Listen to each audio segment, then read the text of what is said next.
Right then, hello people. So today's video is going to be a little bit different. There's going to be two parts to it. So first off, as most of you know, I mostly keep large cichlids. I don't really mess around with the little guys that you're seeing now. But I have folded and I have recently set up this community tank. As you can see, I've got a little bit of everything in here, and I've got to say I am absolutely loving it. I really am. I don't know what's happened to me, but keeping, you know, the red devils and flower horns and that, and keeping them solitary in tanks for years on end, I've just kind of had enough of it. I never saw the appeal of community tanks of little fish. I never thought they had much personality. How wrong was I? So what I'm going to do today is I'm going to ask you, can you name all of the fish in this tank? You don't have to give their scientific name, but bonus points if you can. So I will try and film all of these for you and make sure you can see them all. You have to excuse the reflections.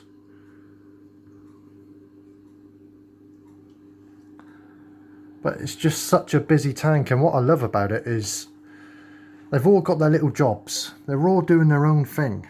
And it's just absolutely fascinating to watch. And I know all of you will be saying, well, yeah, we've known this for years, Scott. And I have kept community tanks just with, you know, large cichlids, you know, the big misbehaved ones, never the small ones. There's a few species in here I've kept before, as some of you will know, but there's a lot of species in here that are new to me for the first time. And I just love how busy they are, and to be honest with you, how friendly they are and how peaceful they are. I'm so used to dealing with endless issues with dove-eyes, jaguars, red devils, Midas, so on and so on. It's tiring, and to have a tank where everyone's pretty much getting along is just a nice change, to be honest with you. So, and that's my doorbell going. I shall quickly pause this video. Right, back again. That was good timing. So yeah, hopefully I've caught most of the fish, and you can just leave a comment below, and if you can name them all, you never know, may even send you something nice in the post. So now the second part to this video, it's a bit of an admin rant. Now the other day there was someone on Facebook put a post up just saying that they want to change the substrate in their tank. Where can they put their fish in the meantime? So I left a comment and I went on to say the fish should be fine while you're changing the substrate. We all seem to forget that, you know, river fish are from quite cloudy, dirty water. To be honest with you, this immaculate clean water that we all have is not needed for them. It's for our own pleasure. So the fish will be fine if you're changing the substrate and the water goes a bit cloudy. No big deal. Otherwise, you can take the fish out, put them in a poly box. That's fine as well. Obviously, there's a bit more of a risk of stressing them out by doing that, but it is an option. Now, one of the admins went on to say that you have to be extremely careful when changing the substrate because apparently, in his words, a huge amount of your bacteria, your good bacteria that is in your substrate. And your tank may crash if you change your substrate. This quite simply is not true.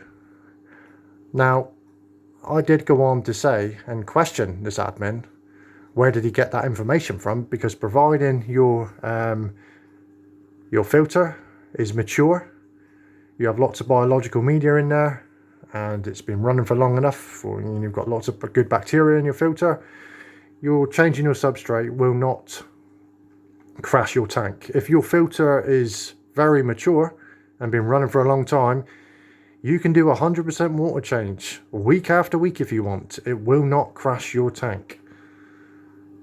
Now, I've done it recently in this tank myself. I had no issues. I know a friend of mine called Phil. He's just changed his substrate in his tank, and he has very sensitive fish like stingrays, etc. No issues whatsoever. Why? Because the media is all mature in the filter. Now, this admin goes by the name of Chris Conway. I've got no problem saying his name. He went on to say that a huge amount of bacteria is in the tank itself, on the glass, on the plastic plants, in the substrate. Now, as we all know, bacteria needs a lot of oxygen to live. There isn't much oxygen in your substrate, okay?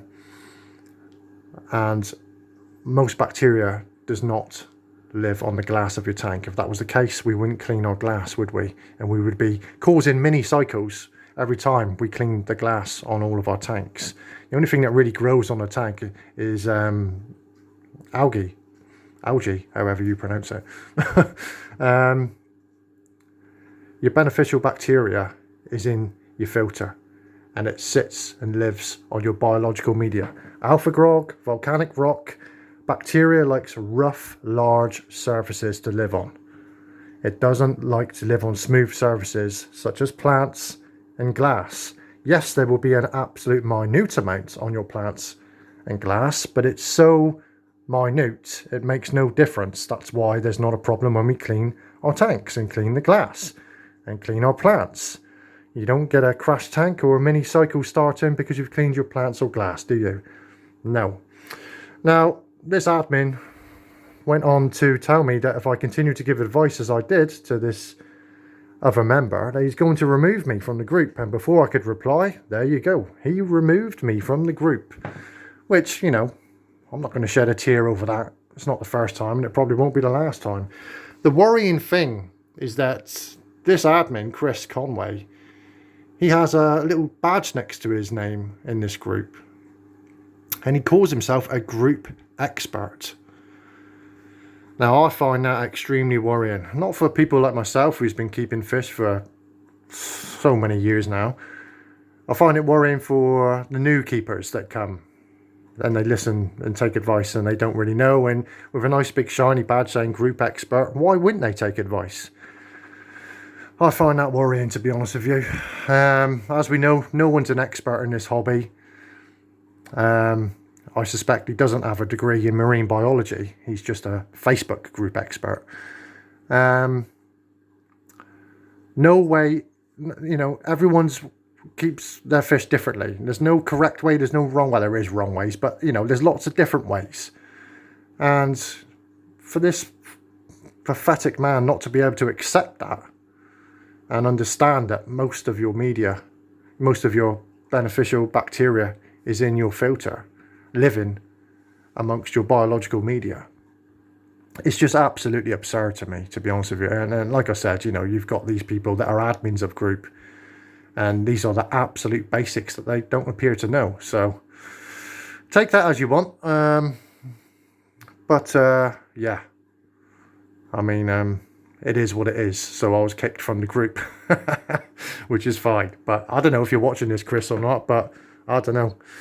I think you need to go and do some basic research again, I'm afraid, and understand that changing substrate in a mature tank will not cause any changes to your parameters. It won't cause a crash in your tank. Your ammonia levels won't rise, as you said. You know, it's just absurd to me, to be honest with you, but there you go. So that's that little rant out the way. I felt it was appropriate to say something because, you know. Now, as I said, can you name all the fish in this tank? I'm sorry about the reflection, and the camera's not particularly great. I think I've caught most of them while I've been yapping away.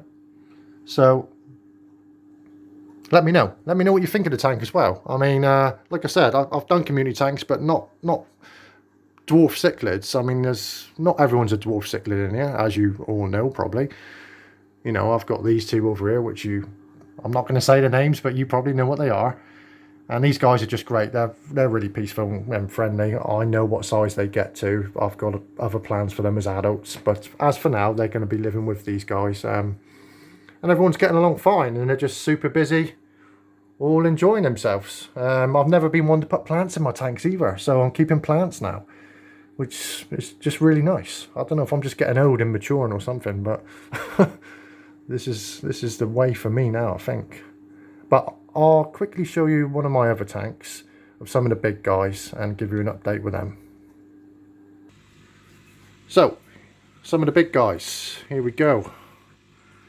So we got the Oscar, and we got that parrotfish there, and I really like this parrot because, you know, he's got more of a Midas shape than your average parrot, and his colour is exceptional. You know, most parrots have quite a, you know, interesting mouth, shall we say, and body shape, whereas this guy, that's about as nice as it gets for a blood parrot. I mean, I'm not sure if it's a King Kong. I've possibly looked at him and thought it may be a King Kong parrot, but I don't know. I've never kept King Kongs before, but he certainly is nice. Obviously, big tiger Severum. She's absolutely stunning. My convict. Jag. Got a little JD there as well. And we got the bristlenose plec there, the little lemon eye bristlenose. You know, obviously they're nocturnal, so he doesn't come out much during the daytime. But yeah, these guys all get along brilliant. No issues at all every day. Again, just changed the substrating there. I changed from gravel to sand. And yeah, guess what? No issues whatsoever. So yeah, bit of a long video today.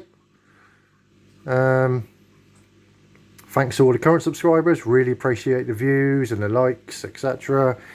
New subscribers, thanks for coming along. If this is your first video you've seen, it's very rare I speak, and I certainly don't bother ranting, but I just felt this was needed. Thanks for watching, and yeah, stay tuned because I've got some new stuff coming up real soon. Cheers, bye.